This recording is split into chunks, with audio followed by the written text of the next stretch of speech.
সকলকে স্বাগত আমার ইউটিউব চ্যানেল চলো ঘুরে আসি সাথে প্রীতমের পক্ষ থেকে। আমি প্রীতম, আমি তুষ্মিতা, আপনাদের সবাইকে আমাদের চ্যানেলে স্বাগত।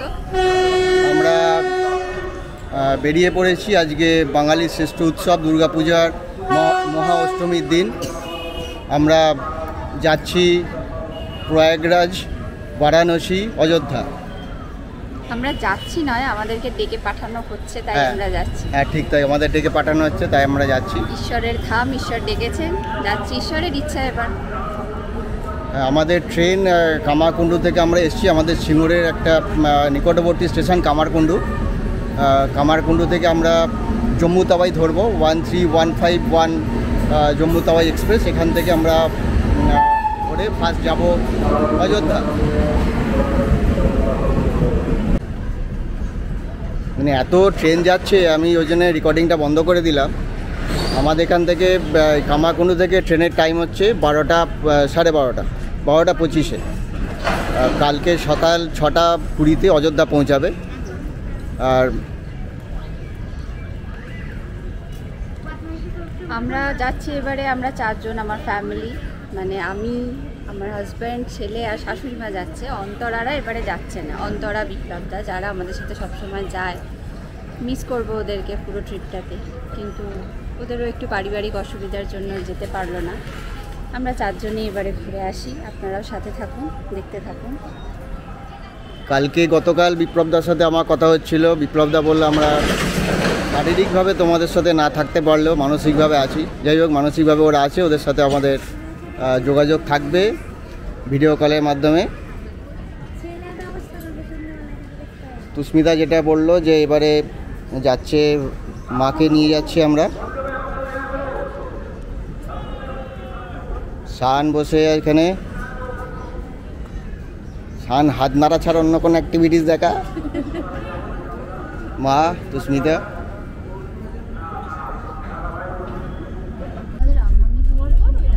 এখন ঘড়িতে বাজে সন্ধ্যে 6টা। আমরা ক্রমশ এগিয়ে চলেছি ট্রেনেতে অযোধ্যা ধামের দিকে। এইমাত্র আমাদের train Netaji Subhashchandra Bose junction Gomoh station পার করলো।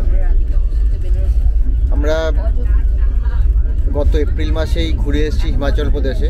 সেই ভিডিও অলরেডি এই চ্যানেলে আপলোড করা আছে, আপনারা অবশ্যই দেখবেন, সময় করে দেখে নেবেন। আর এইবারে আমরা যাচ্ছি, এটা ঠিক সেই রকম অ্যাডভেঞ্চার ভ্রমণ কিছু না, এটা জাস্ট আমরা এটা তীর্থ করতে যাচ্ছি। আমি, তুষ্মিতা, ছেলে, মা। আগে তুষ্মিতা বলেছে অন্তরা, বিপ্লব দ্বারা ওরা আমাদের এই টিমটা এবারে নেই, ওদের একটু পারিবারিক এর জন্য, সমস্যার জন্য। আমরা মাকে নিয়ে যাচ্ছি। এটা প্রধানত এটা 6 দিনের ছোট্ট ট্রিপ। আমরা আগেও আমি বলেছি, ফার্স্টে আমরা যাব অযোধ্যা, ওখানে রামলালা মন্দির দেখব, সরজু নদী দেখব, তারপর ওখান থেকে আসবো বেনারস, বাঙালির বেনারস, আমাদের সকালের বেনারস দেখে আমরা যাব প্রয়াগরাজে। কিছুদিন আগেই, এই বছরই তো যে পূর্ণ সঙ্গ এটা স্নান হলো, মহাকুম্ভ সময় আমাদের একটু মনে জেগেছিল যে মহাকুম্ভ, সেই দিন থেকে ইচ্ছা ছিল আসবো, আসার সুযোগ হয়ে ওঠেনি। যাক, সেই ইচ্ছাটা পূর্ণ কুম্ভের সময় না হলেও সঙ্গম তো কাছেই, সঙ্গম দেখবো, তারপর আমরা বাড়ি ফিরব। এই থাকছে আমাদের ট্রিপে। পুরো এই সার্কিটটা রেকর্ডিং করব এবং ইউটিউবে আসবে, কয়েকটা এপিসোডে আসবে। আপনারা চোখ রাখুন আমাদের এই চ্যানেল এবং সাথে থাকুন, আমার সাথে চলুন। আমি আছি আপনাদের সাথে, আপনারাও আমাদের সাথে থাকুন। আর দেখা হচ্ছে আগামীকাল সকালবেলা অযোধ্যা ধাম স্টেশনে নেমে আপনাদের সাথে আমাদের আবার দেখা হচ্ছে। সুপ্রভাত সকলকে। আজকে 1 অক্টোবর, দুর্গাপূজার নবমীর দিন। আমরা সকালবেলা পৌঁছে গেলাম অযোধ্যা ধাম স্টেশনে। আমাদের এই ট্রেন পিছনে দাঁড়িয়ে আছে, একদম রাইট টাইম 6:25 টাইম ছিল, বিফোর টাইম 6:20 অযোধ্যা ধাম পৌঁছে দিয়েছে। আমরা এবার যাব অযোধ্যা ধাম স্টেশনের বাইরে ডান দিকে টোটো স্ট্যান্ড আছে, ওখান থেকে অটো বা টোটো নিয়ে হোটেলে চেকিং করব, আর ট্রেন আমাদের ছেড়ে বেরিয়ে চলে যাবে জম্মুর উদ্দেশ্যে। চলুন আমাদের সাথে যাই আমরা এবার স্টেশনের বাইরে, সেখান থেকে অটো নিয়ে যাব হোটেলে। ওদিকে প্ল্যাটফর্ম দিয়ে উপরে উঠে আবার এদিকে আবার নামতে হবে নিচে আমরা যাচ্ছি এবার। এখানেও পায়ে হাঁটা সিঁড়ি, আর এটা বন্ধ আছে, এসকেলেটর বন্ধ আছে।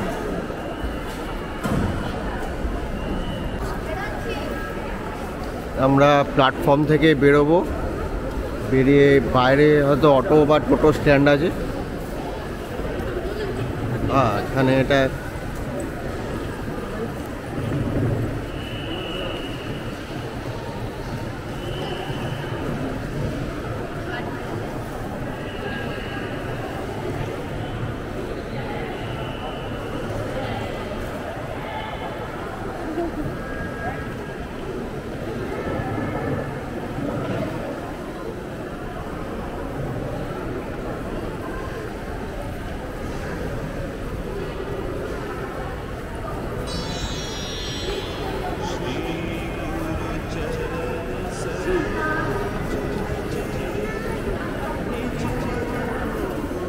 এটা এক্সিট গেট, আর এখানে এরকম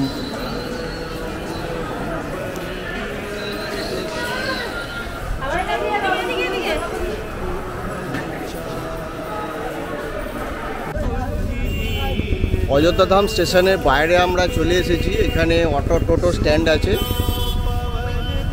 আমরা যেটা বুক করে রেখেছি রাধিকা হোমসে, সেটা একদম রামলালা মন্দিরের পাশেই, ওই জন্য এখানে টোটো অনেক টোটো আছে। 100 টাকা নেবে বললো, আমাদের প্রথমে বলছিল হেঁটে চলে যাওয়ার জন্য, তাও বলে 100 টাকা নেবে। চলো ঠিক আছে। এইটা হলো প্ল্যাটফর্মের বাইরে, স্টেশনের বাইরেটা খুব সুন্দর, অযোধ্যা ধাম মন্দিরের আদলেই তৈরি। আর আজকে এখন যেহেতু দুর্গা উৎসব চলছে আমাদের, তো আজকে যেহেতু মহানবমী, এখানেও দেখি দুর্গা পুজো হয়েছে, আমরা পরে একবার দেখে নেব এসে, কাছাকাছি আছে। আর এই আমাদের টোটো। आपका नाम बता दीजिए तो एक बार। राम सिंह यादव। राम सिंह यादव, ठीक है। এর নাম হচ্ছে রাম সিং যাদব। আমি দাদার থেকে ফোন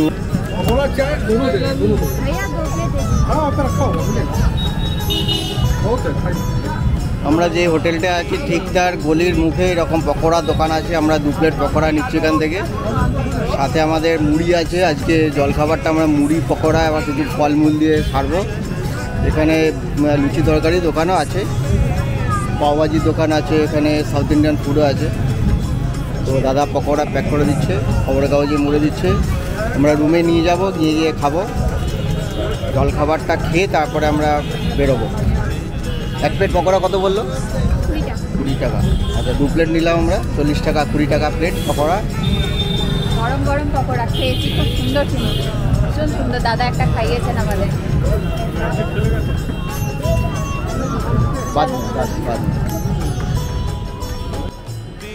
আমি যে হোমস্টেটাতে আছি সেটার নাম হচ্ছে শ্রী রাধিকা হোমস্টে। এই রাধিকা হোমস্টের দরজাটা দিয়ে দেবো। রাধিকা হোমস্টের নাম্বারটা আমি ডিসক্রিপশান বক্সে দিয়ে দেবো।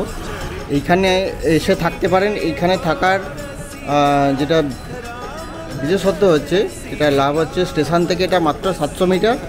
আর এই হোমস্টে থেকে আমার বাঁদিকে যে রাস্তাটা আমরা এখন যাচ্ছি, এদিকে আর ওই 300 মিটার গেলেই রাম মন্দির।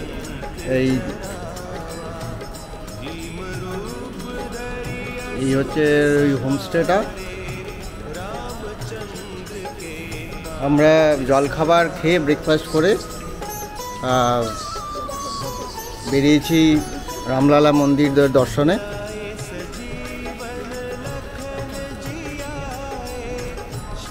আর প্রচণ্ড হনুমানের উপদ্রব, বাঁদরের উপদ্রব এখানে, মানে হাতে কিছু নেওয়া মানে কিছু নিতে পারে, কেড়ে কুড়ে। বসে আছে এখানে একটা।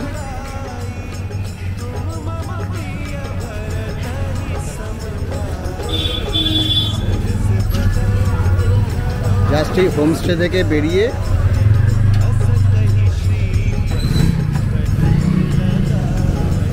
এই রাস্তাটা গিয়ে মেন রাস্তায় উঠছে, তার রাস্তার ওপারেতেই রামলালা মন্দির।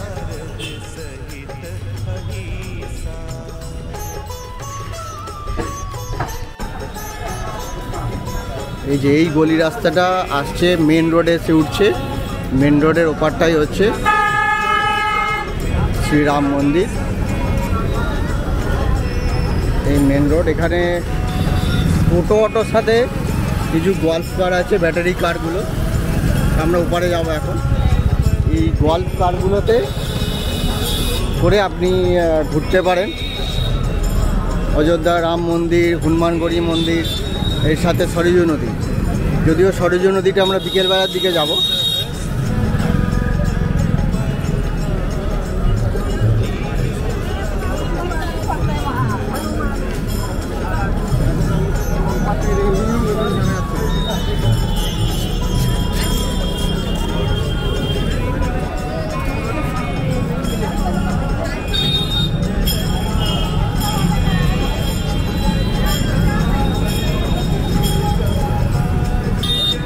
তবে আমি যতটা শুনেছি যে মূল মন্দিরে ক্যামেরা বা ভিডিওগ্রাফি ফটোগ্রাফি করা অ্যালাউ নেই। যা কিছু ভিডিওগ্রাফি ফটোগ্রাফি আমাদেরকে বাইরে থেকে করতে হবে। এখানে ক্লক রুম আছে, ক্লক রুমেতে জমা করে দিতে হবে। এই হলো রাম মন্দির, রামের জন্মস্থান রাম মন্দির।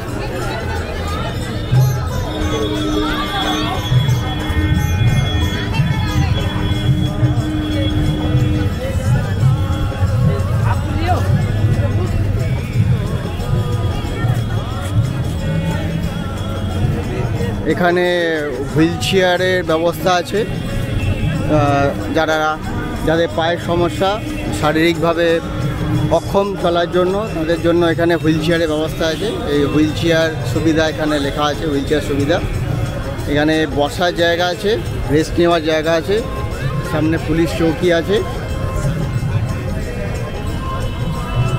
ব্যবস্থা খুবই ভালো। অন্যান্য সময় শুনেছি প্রচণ্ড লাইন হয়, আজকে অতটা ভিড় নেই, এখনো পর্যন্ত লাইন চোখে পড়ছে না।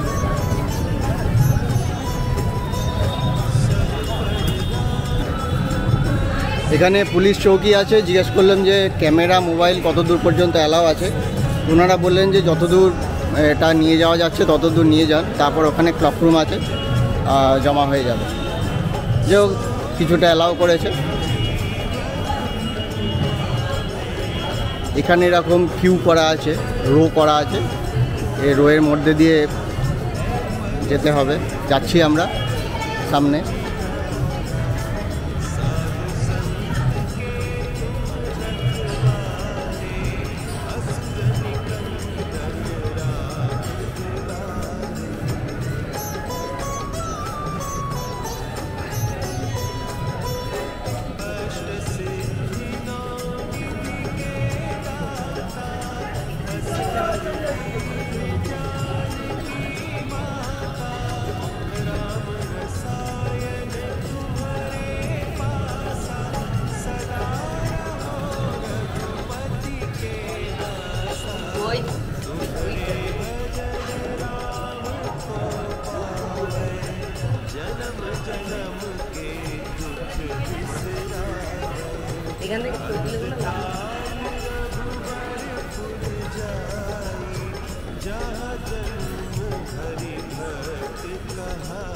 কিছু কিছু জায়গাতে সেট করা আছে।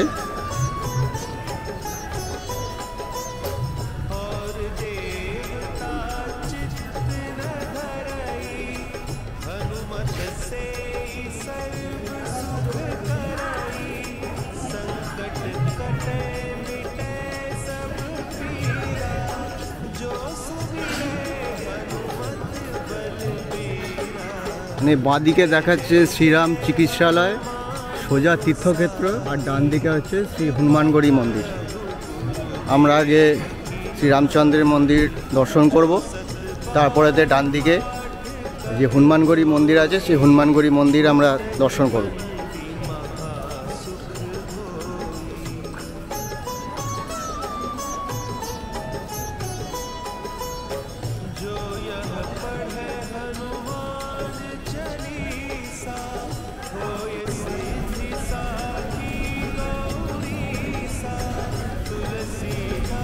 ওই দূরে রাম মন্দির দেখা যাচ্ছে।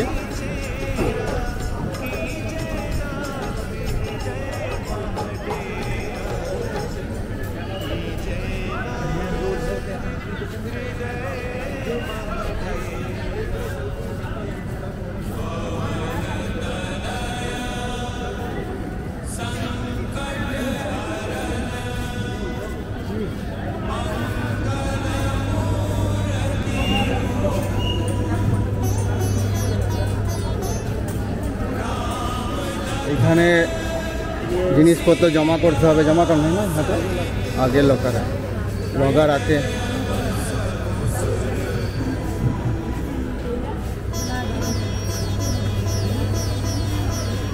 এখানে স্ক্যানার আছে,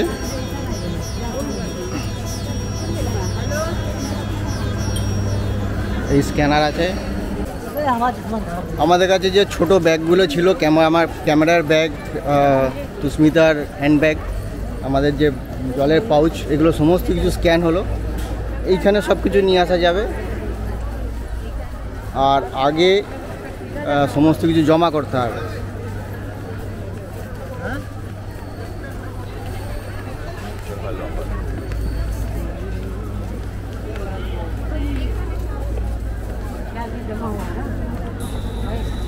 অবশেষে আমরা এসে উপস্থিত হলাম শ্রীরাম জন্মভূমি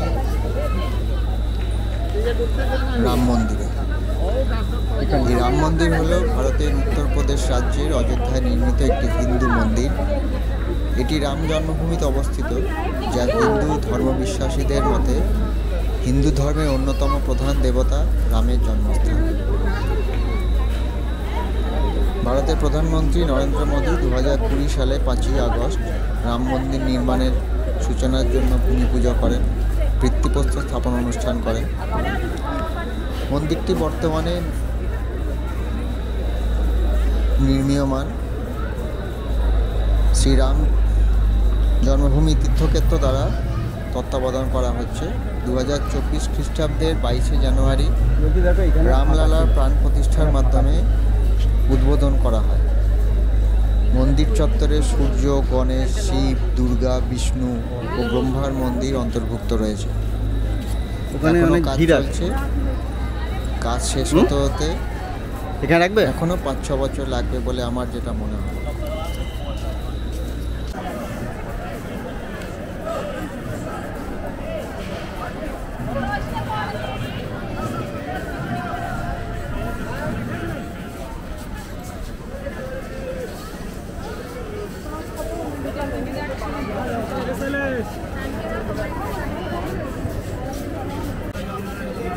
আমরা অবশেষে এসে পৌঁছলাম রামের জন্মভূমি রাম মন্দিরে, অযোধ্যার রামলালা মন্দির। রাম মন্দিরের মূল গেট, ক্যামেরা বা ইলেকট্রনিক্স গেজেট যেগুলো আছে সেগুলো সবই এই পর্যন্ত অ্যালাউ। এইখানে লকার রুম আছে, লকার রুম এগুলো রাখতে হবে, রেখে ভেতরে ঢুকতে হবে। আপনাদের রাম মন্দির যদি দর্শন করতে হয় তাহলে ফিজিক্যালি অযোধ্যাতে এসে রাম মন্দির দর্শন করা যেতে পারে। আমি ক্যামেরার মাধ্যমে বা ভিডিওর মাধ্যমে আপনাদেরকে মন্দির দর্শন করাতে পারবো না। আপনারা আসুন আমার সাথে, যতদূর অ্যালাউ আছে ততদূর রেকর্ডিং হবে।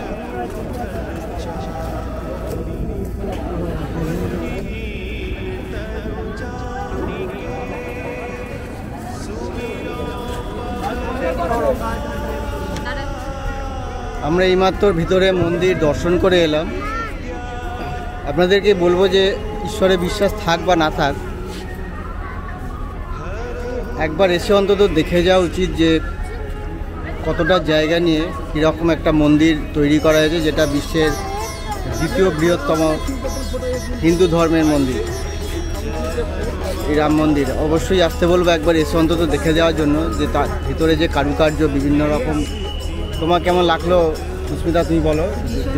ভালো, মানে আমরা যে আসবো, এসে দর্শন পাবো, এটা জাস্ট ভাবতে পারিনি। কেননা এত বড় মন্দির, এত জনসমাগম, সেখানে এসে দর্শন পাবো, এটা একটা বিশাল ব্যাপার। কিন্তু আমরা ভালোভাবেই দর্শন পেয়েছি, ধন্য আমরা। এটাই বলছি যে একবার অন্তত এসে ঘুরে যান, মানে ঈশ্বরে বিশ্বাস থাক আর না থাক, মন্দিরটা এসে একবার নিজের চোখে দেখে যান যে কীরকম, কতটা জায়গা নিয়ে কত বড় মন্দির তৈরি করা হয়েছে এবং তার যে কারুকার্য এখনও চলছে তার কাজ। যেটা শুনলাম যে 2030 সালে মন্দিরটা হয়তো কমপ্লিট হবে, এখনও ভেতরে ইনকমপ্লিট আছে।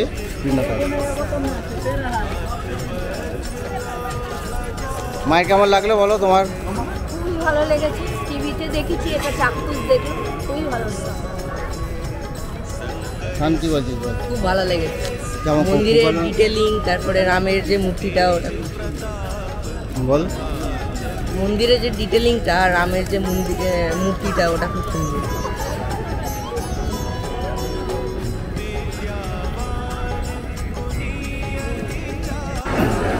মন্দির থেকে বেরোনোর পর এখানে খিচুড়ি প্রসাদ দেওয়া হচ্ছে, খিচুড়ি বিনা পয়সায়। প্রচণ্ড ভিড়, এখানেও কিউ করা আছে, লাইন করা আছে। আমরা এই খিচুড়ি প্রসাদ নিলাম।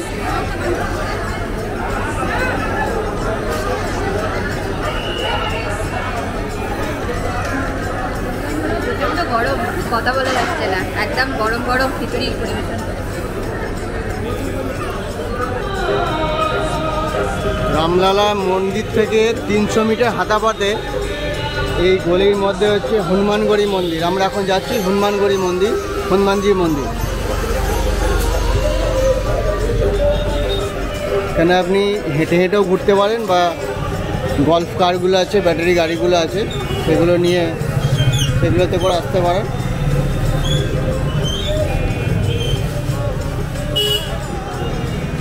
এখানে প্রসাদের দোকান, মিষ্টির দোকান, নানা রকম মিষ্টি পাওয়া যাচ্ছে এখানে।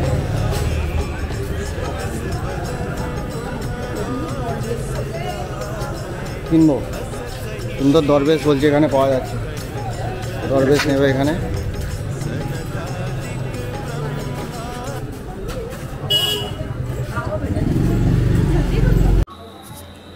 অযোধ্যায় হনুমানগড়ি মন্দিরের ইতিহাস হলো, এটি রামায়ণ যুগের সঙ্গে সম্পর্কিত এবং একটি স্বয়ং ভগবান হনুমানের একটি গুরুত্বপূর্ণ স্থান হিসাবে বিবেচিত হয়।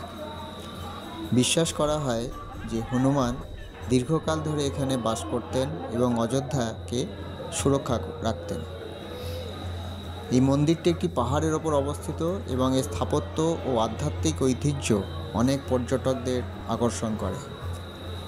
হনুমানগড়ি মন্দিরটি চারকোনা দুর্গের মতো আকৃতি, যার প্রতিটি কোণে বৃত্তাকার প্রাচীর রয়েছে, যেখানে প্রধান দেবতা হনুমানের উদ্দেশ্যে নিবেদিত মন্দির রয়েছে।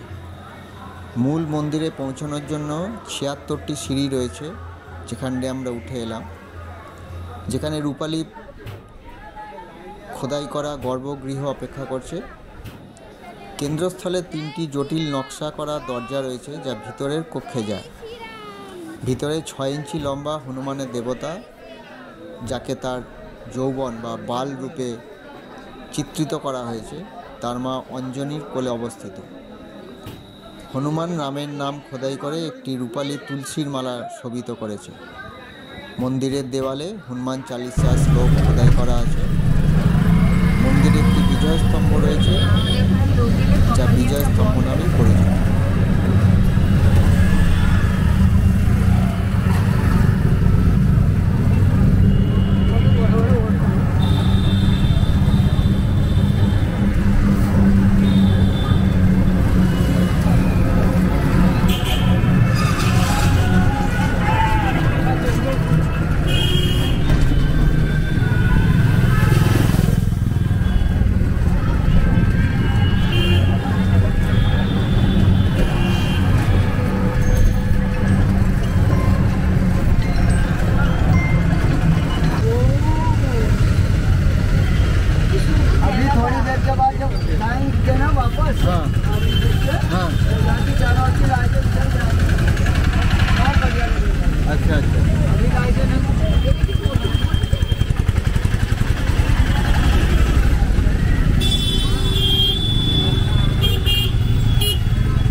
আমরা এখন এসেছি সরজু নদী দেখতে। এখানে সন্ধ্যাবেলা সরজু নদীতে সন্ধ্যা আরতি হয়, আগেই বলেছিলাম।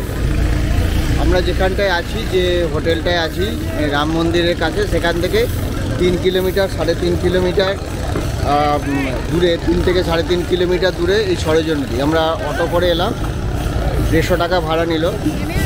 এখানে অনেক অটো টোটো আছে বা ব্যাটারি গাড়ি যেগুলো আছে সেগুলো এইসব জায়গাগুলোতে ঘুরতে নিয়ে আসে। শুধু দিয়ে গেল আমাদের এখানে, ছেড়ে দিয়ে গেল 150 টাকা। আর এখান থেকে যাওয়ার জন্য টোটো আছে, সেইগুলোতে ফিরলে আবার আলাদা ভাড়া, বা আপনি বুক করেও আসতে পারেন। মানে সরযূ নদী দেখতে, সরযূ কুণ্ড আছে যেখানে লেজার শো হয়। যাওয়ার পথে লতা মঙ্গেশকর চক, আসার পথে আমরা লতা মঙ্গেশকর চক দেখলাম, যাওয়ার পথে লতা মঙ্গেশকর চক দেখলাম। আমি নদীটা দেখাচ্ছি, বিশাল চওড়া নদী। এখানে বোটিংয়েরও ব্যবস্থা আছে, বোটে করে মানুষজন ঘুরছে।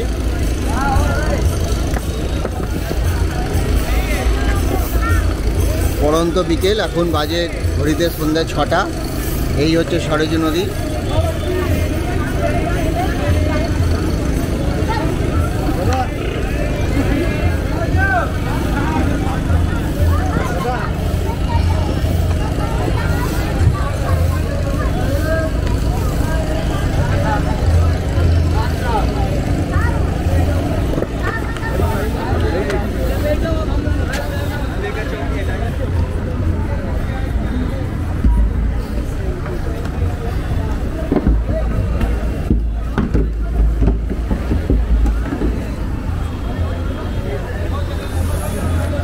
সেই সরযূ নদীর উল্লেখ মূলত প্রাচীন ভারতে পাওয়া যায়। বিশেষ করে বেদ ও রামায়ণের উল্লেখ রয়েছে, এবং এটি ভারতের উত্তরপ্রদেশে অবস্থিত পবিত্র শহর অযোধ্যাকে ঘিরে বয়ে গেছে। তবে এটি সরাসরি বাঙালির ইতিহাসের অংশ নয়, কারণ সরযূ নদী উত্তরপ্রদেশ ও উত্তরাখণ্ডে অবস্থিত, এবং এর সাথে বাংলার কোনো সরাসরি ঐতিহাসিক যোগসূত্র নেই। এটি একটি বৈদিক কালের নদী, যার উল্লেখ হচ্ছে ঋগ্বেদে। এই প্রসঙ্গে এটি উল্লেখ করা হয়েছে যে অনেকগুলি ঋগ্বেদ ইন্দ্র দ্বারা 2 আর্যের বধের গল্পে এই নদীর তীরে এই ঘটনাটির বর্ণনা দেওয়া হয়েছে। আনিকাবতী নামে একটি উপনদী, রাপ্তি নদী উল্লেখ রয়েছে এখানে। রামায়ণের গল্পে সরযূ নদী উল্লেখ রয়েছে, যেখানে বলা হয়েছে নদীটি অযোধ্যার মধ্যে দিয়ে প্রবাহিত হয়, যা দশরথের রাজধানী এবং রামের জন্মস্থান হিসেবে বিবেচিত হয়। বাল্মীকি রামায়ণের পটে এই নদীর কথা বলা হয়। উদাহরণস্বরূপ, বিশ্বামিত্র ঋষির সাথে শিক্ষার জন্য যাওয়ার সময় অযোধ্যা থেকে গঙ্গা সঙ্গমে এই নদী দিয়ে শ্রীরাম নৌকায় ভ্রমণের বর্ণনা রামায়ণের বালকাণ্ডে পাওয়া যায়। কালিদাসের মহাকাব্য রঘুবংশেও এই নদীর উল্লেখ আছে। পরবর্তীকালে তুলসীদাস রামচরিতমানসে এই নদীর প্রশংসা করেছেন।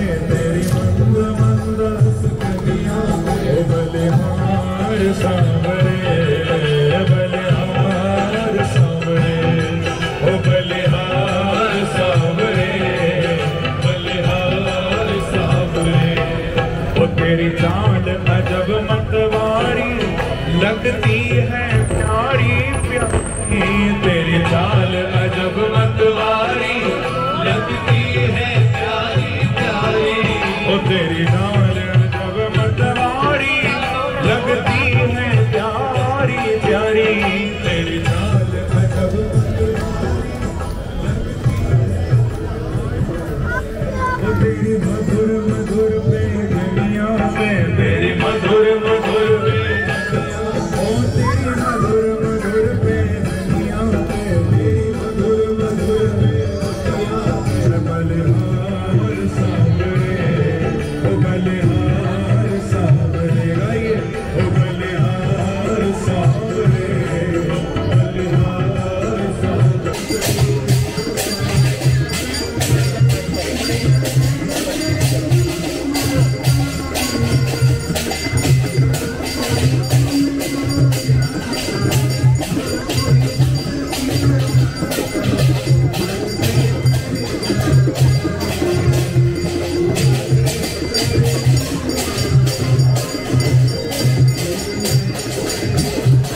आरती में बहुत हम्म?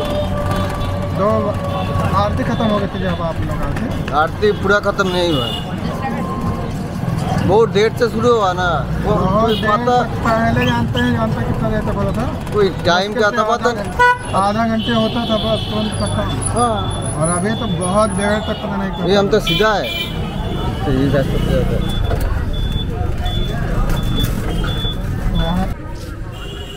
আমরা হোটেল থেকে চেক আউট করে চলে এলাম অযোধ্যা ধাম স্টেশনে। আমাদের ট্রেন এখান থেকে 14214 বারাইচ বারাণসী ইন্টারসিটি এক্সপ্রেস, এই ট্রেন আমরা ধরবো। 8:40-এ ট্রেনটা অযোধ্যা ধাম স্টেশনে আসে, এসে কিছুক্ষণ দাঁড়ায় এবং 9:05 এখান থেকে ছেড়ে যায়।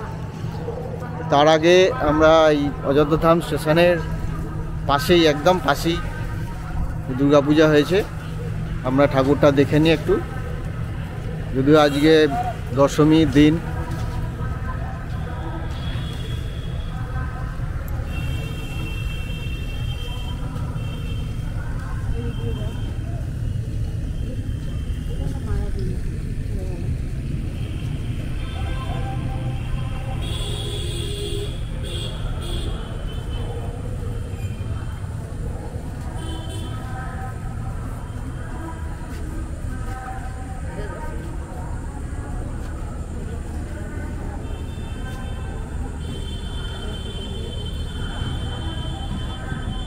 খুব সুন্দর দুর্গা প্রতিমা।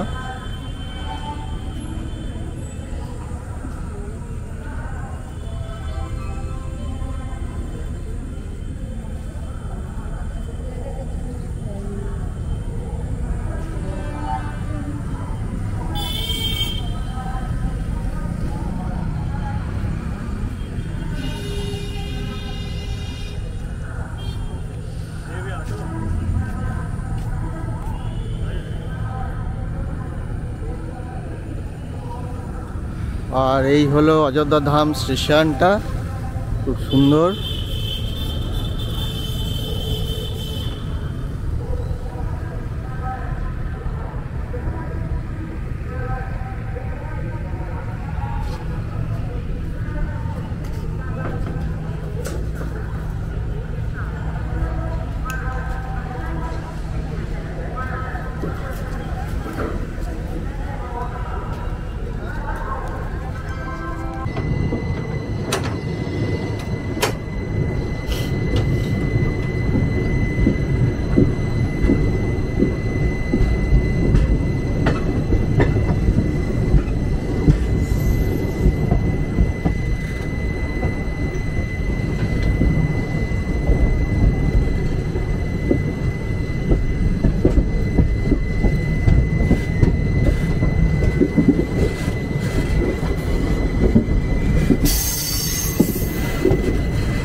আমরা এখন ট্রেনে অযোধ্যা থেকে 9:05-এ এই বিবিএস ইন্টারসিটি এক্সপ্রেস, যেটা 14214 বিবিএস ইন্টারসিটি এক্সপ্রেস তে আমরা যাচ্ছি বারাণসী। বারাণসী পৌঁছবে দুপুর 1:35। একটা কথা বলে রাখি, যদি এই ট্রেনেতে কেউ আপনারা অযোধ্যা থেকে বারাণসী যান, তাহলে অবশ্যই সাথে ব্রেকফাস্টের ব্যবস্থা নিজেরা করে রাখবেন, কারণ এই ট্রেনেতে কোনো প্যান্ট্রি কার নেই এবং কোনো রকম জলখাবার, যেটা আমাদের ওয়েস্ট বেঙ্গলের যে ইন্টারসিটি এক্সপ্রেসগুলোতে অনেক খাবার দাবার সহজে পাওয়া যায়, এখানে কিচ্ছু পাওয়া যায় না, ইভেন জল পর্যন্ত পাওয়া যায় না এই ট্রেনেতে। আমি টিটি যিনি ছিলেন ওনাকেও জিজ্ঞাসা করলাম, উনি বলেন না, আপনাকে অযোধ্যা থেকে কিনে নেওয়া উচিত ছিল, কিন্তু আমার জানা ছিল না। এই জন্য আমাদের সাথে যা খাবার ছিল, ছাতু কিছু ফলমূল সেগুলো ছিল, মুড়ি চানাচুর তো আছেই সাথে, সেগুলো আমরা খেয়ে নিলাম, ব্রেকফাস্ট সারলাম সেই নিয়ে। কিন্তু বাইরে কোনো খাবার ইভেন জল পর্যন্ত এই ট্রেনেতে বিক্রি হচ্ছে না। এটাতে এসি নন এসি দুটোই আছে। আমরা এসি 3 টায়ারেই যাচ্ছি। এসি চেয়ার কারে যাওয়া উচিত ছিল, কিন্তু এসি চেয়ার কারের টিকিট অ্যাভেলেবেল ছিল না বলে এসি 3 টায়ারই যাচ্ছি। মাত্র 189 কিলোমিটারের জার্নি। দেখতে থাকুন, এরপর আপনাদের সাথে দেখা হচ্ছে বারাণসীতে।